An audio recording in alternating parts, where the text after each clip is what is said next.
യദു കൃഷ്ണയെ കലാകാരനായി കാണണമെന്നത് അച്ഛന്റെ ആഗ്രഹമായിരുന്നു. ഇന്നിപ്പോൾ കലോത്സവ വേദിയിൽ മത്സരാർത്ഥിയായി എത്തിയപ്പോൾ പ്രചോദനമായ സ്നേഹം ഭൂമിയിലില്ലാത്തതിന്റെ സങ്കടമാണ് ഉള്ളിൽ. ഇവന് 3.5 വയസ്സുള്ളപ്പോഴാണ് ഇവൻ്റെ അച്ഛൻ മരണപ്പെടുന്നത്. അച്ഛൻ്റെ ആഗ്രഹമായിരുന്നു ഞങ്ങളുടെ ഡാൻസ് ആയി കാണണമെന്ന്, ഡാൻസറായി കാണണമെന്ന്. വേദിയിലേക്ക് കയറും മുൻപ് അവൻ ആ ഫോട്ടോയിലേക്ക് ഒന്നുകൂടി നോക്കി. മെയ്യും മനവും മറന്ന് ആടാൻ ആ നോട്ടം കൂടിയേ തീരൂ. ഓർമ്മകളുടെ ഊർജമായി അച്ഛൻ നിറയുമ്പോൾ മകന്റെ താളം പിഴയ്ക്കുന്നതെങ്ങനെ?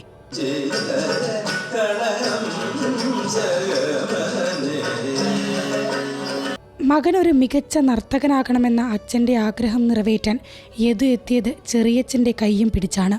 അതും 3-ാം തവണ. 13 വർഷങ്ങൾക്ക് മുൻപാണ് യദുവിൻ്റെ ആശ്രയവും കരുത്തുമായിരുന്ന അച്ഛനെ വാഹനാപകടത്തിലൂടെ നഷ്ടമാകുന്നത്. അന്ന് ചെറിയച്ഛൻ മുരളീധരൻ നീട്ടിയ കൈകളായിരുന്നു പിന്നീട് അവൻ്റെ ബലം. ആ കൈകളിൽ മുദ്രകൾ വിരിഞ്ഞു. നൃത്തത്തിൽ മുരളീധരൻ തന്നെ ഗുരുവായി. ഒരു 4-ാം ക്ലാസ് 5 സ്റ്റാർട്ട് ചെയ്യുന്ന സമയത്ത് നൃത്തം പഠിക്കാൻ തുടങ്ങി. ആദ്യം അവനോട് നൃത്തം പഠിക്കാൻ പറഞ്ഞു നോക്കുമ്പോൾ കുറച്ചൊരു മടി കാണിച്ചു. പിന്നെ മോള് പഠിക്കാൻ തുടങ്ങിയ സമയത്ത് കുറച്ച് ഇൻട്രസ്റ്റ് വന്നതുകൊണ്ട് 5-ാം ക്ലാസ് മുതൽ നൃത്തം പഠിച്ചു.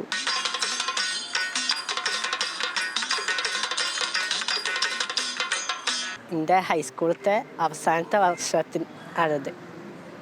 ഇതിപ്പോൾ 3-ാമത്തെ കൊല്ലമായിട്ടാണ് ഞാൻ സ്റ്റേറ്റിലേക്ക് വരുന്നത്.